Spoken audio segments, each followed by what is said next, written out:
কানাডার রাজনীতিতে Justin Trudeau এবং তার বাবা যতটা জনপ্রিয় অভ্যন্তরীণ ক্ষেত্রে, তার চেয়েও দেশের বাইরে তার জনপ্রিয়তা অনেক অনেক বেশি। তার নিষ্পাপ চেহারা, অসাধারণ ভালো মানুষের অভিব্যক্তি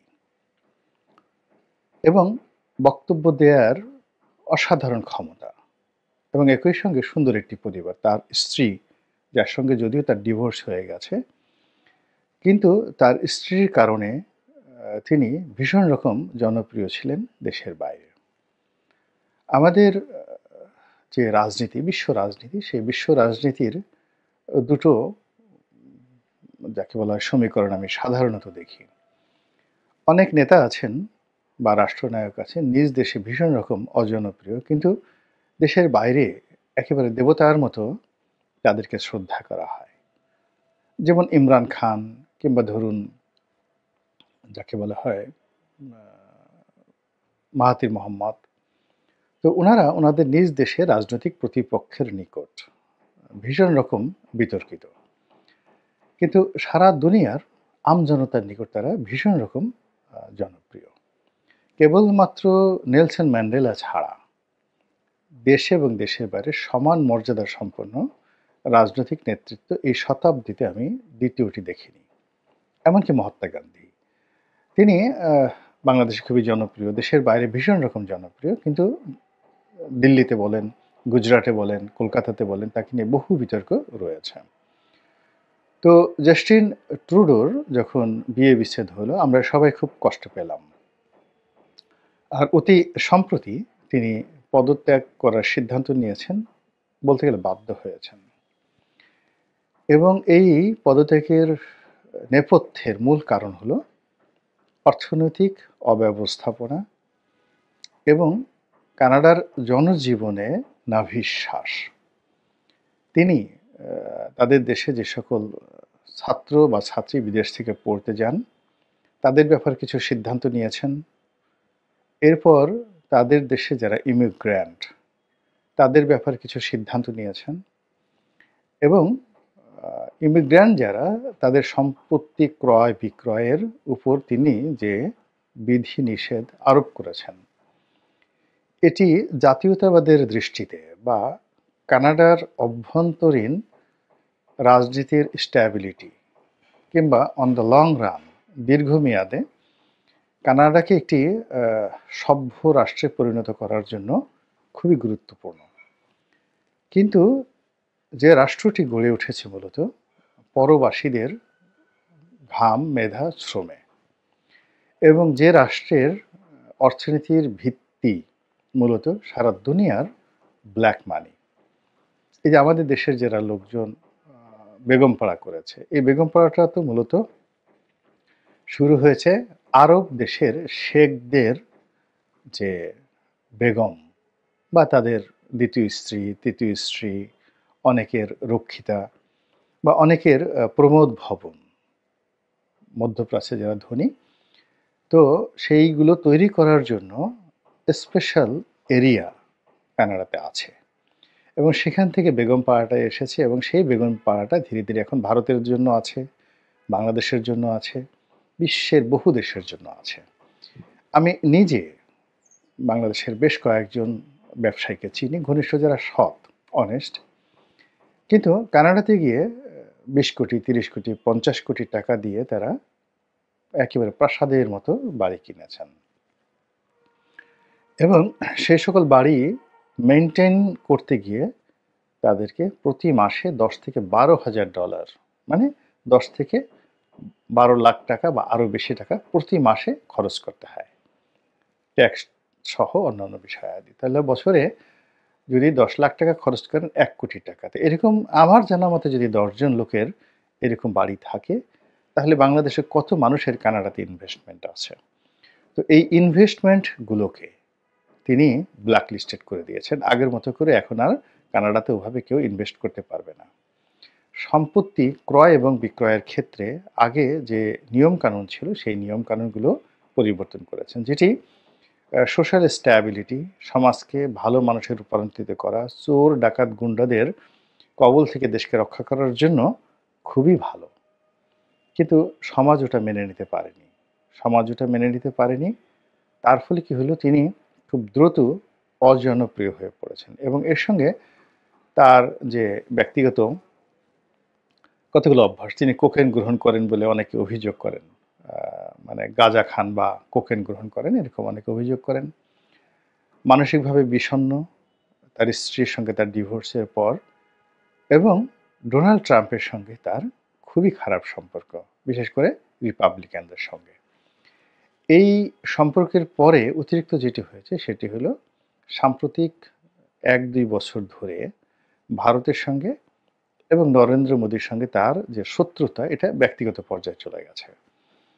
এবং তিনি যেভাবে ভারতীয় নাগরিক যারা কানাডাতে আছেন বা কানাডার নাগরিক, তাদের জন্য পুরো কানাডাকে যেভাবে সমস্যার সংকুল করে ফেলেছেন, এর ফলে ভারত তাদের সর্বোচ্চ ফাইন্যান্সিয়াল অ্যাবিলিটি নিয়ে, কূটনৈতিক দক্ষতা নিয়ে জাস্টিন ট্রুডোর সরকারের বিরুদ্ধে তারা সর্বোচ্চ কূটনৈতিক তৎপরতা চালিয়েছে।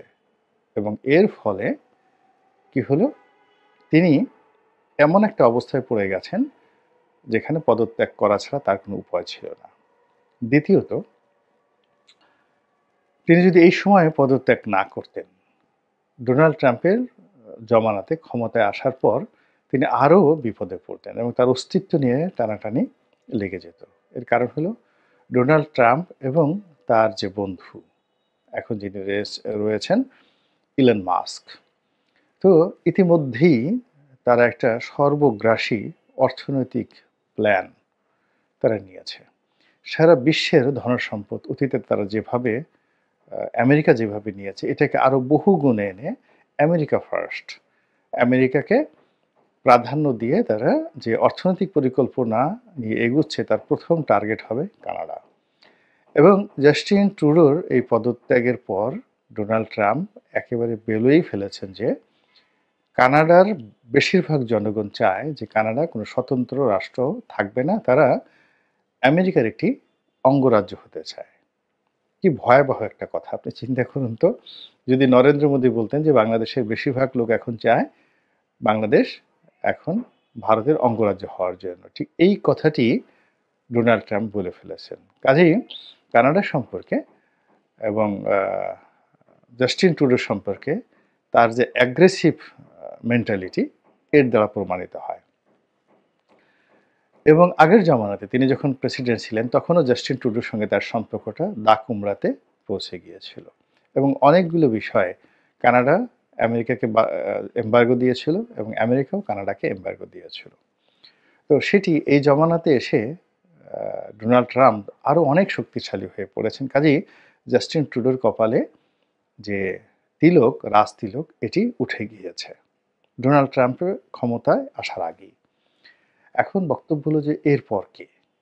এরপর কে? ডোনাল্ড ট্রাম্প বলেছেন যে তিনি গ্রিনল্যান্ড দখল করতে চান, ইউরোপের একটি দ্বীপ, এবং এটা নিয়ে পুরো ইউরোপ তোলপাড়।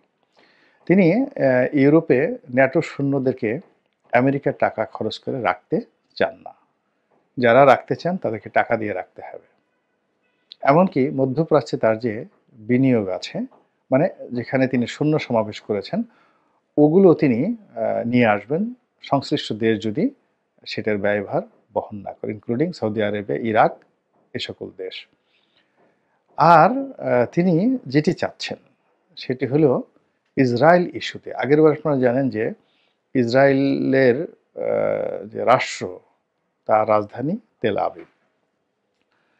কিন্তু দ্বিতীয় রাজধানী হিসেবে ডোনাল্ড ট্রাম্প ওই সময়টাতে জেরুজালেমকে তিনি স্বীকৃতি দিয়ে গিয়েছিলেন। ইট ওয়াজ এ গ্রেটেস্ট ব্লান্ডার এভার মেড এই ইসরায়েল রাষ্ট্র সৃষ্টি হওয়ার পর থেকে। এখন তিনি ক্ষমতায় আসার আগেই হামাসকে হুকুম দিচ্ছেন যে বিগত যুদ্ধে তোমরা যে সকল বন্দী রেখেছ সেগুলো ইমিডিয়েটলি আনকন্ডিশনালি ফেরত দাও ইসরায়েলি সৈন্যদেরকে বা ইসরায়েলি নাগরিকদেরকে। আদারওয়াইজ তিনি অসম্পূর্ণ রেখেছেন। এখানে সম্ভবত একেবারে তিনি আমেরিকান সৈন্য এখানে তিনি পাঠাতে বদ্ধপরিকর। তো এই যে ডোনাল্ড ট্রাম্পের যে উগ্রতা, সেই উগ্রতা আবার ইতিমধ্যে পাকিস্তানেও দেখা দিয়েছে। পাকিস্তানে তার খুব ঘনিষ্ঠ বন্ধু ইমরান, এবং ইতিমধ্যে বাইডেন প্রশাসনের যারা কর্তা ব্যক্তি তারাই ইমরানকে ছেড়ে দেওয়ার জন্য পাকিস্তানের সেনাবাহিনীর প্রতি আহ্বান জানিয়েছেন। এবং আমি যেটা আশঙ্কা করছি যে ডোনাল্ড ট্রাম্প ক্ষমতা আসার সঙ্গে সঙ্গে পাকিস্তানের রাজনীতি উত্তাল হয়ে পড়বে। ইতিমধ্যে তাদের সীমান্তে ত্রিমুখী যুদ্ধ চলছে, অর্থাৎ যেটাকে ভারতের ওয়েস্টার্ন ফ্রন্ট বলা হয়, সেখানে ভারতের একটা চাপ আছে। দ্বিতীয়ত আফগান সীমান্তে আফগানিস্তানের সঙ্গে তাদের একেবারে রীতিমতো যুদ্ধ হচ্ছে, এবং স্বাধীন বেলুচিস্তান যে আন্দোলন সেটি চলছে। এটা হলো 2। 3 মানে ওয়েস্টার্ন ফ্রন্ট ভারতের, সেখানে চাপ, যুদ্ধ নয়। আর তালেবানদের সঙ্গে তাদের যুদ্ধ একেবারে নিত্যনৈমিত্তিক বিষয় হয়ে গেছে, এবং এই যুদ্ধটা সীমান্তের ওপার এবং এপারে হচ্ছে। এর কারণ হলো আফগানিস্তানের যে তালেবান মতাদর্শের যে লোক, ঠিক আফগান সীমান্তে পাকিস্তানি নাগরিকদের মধ্যে এই তালেবানদের যে রাজনৈতিক মতাদর্শ, এটা খুবই জনপ্রিয় হয়েছে। এরকম একটি শক্তিশালী আর্ম ফোর্স গড়ে উঠেছে। আর্ম ফোর্স না, ঠিক মিলিশিয়া বাহিনী গড়ে উঠেছে, যারা ওই অঞ্চলে তালেবানি শাসন প্রতিষ্ঠা করতে চায়। এবং এই ঘটনার জন্য পাকিস্তান আফগানিস্তানকে দায়ী করছে। এবং এর ফলে কি হলো, পাকিস্তান আর্মিকে তার নিজ দেশের মধ্যে এই পাকিস্তানি তালেবানদের বিরুদ্ধে যুদ্ধ করতে হচ্ছে।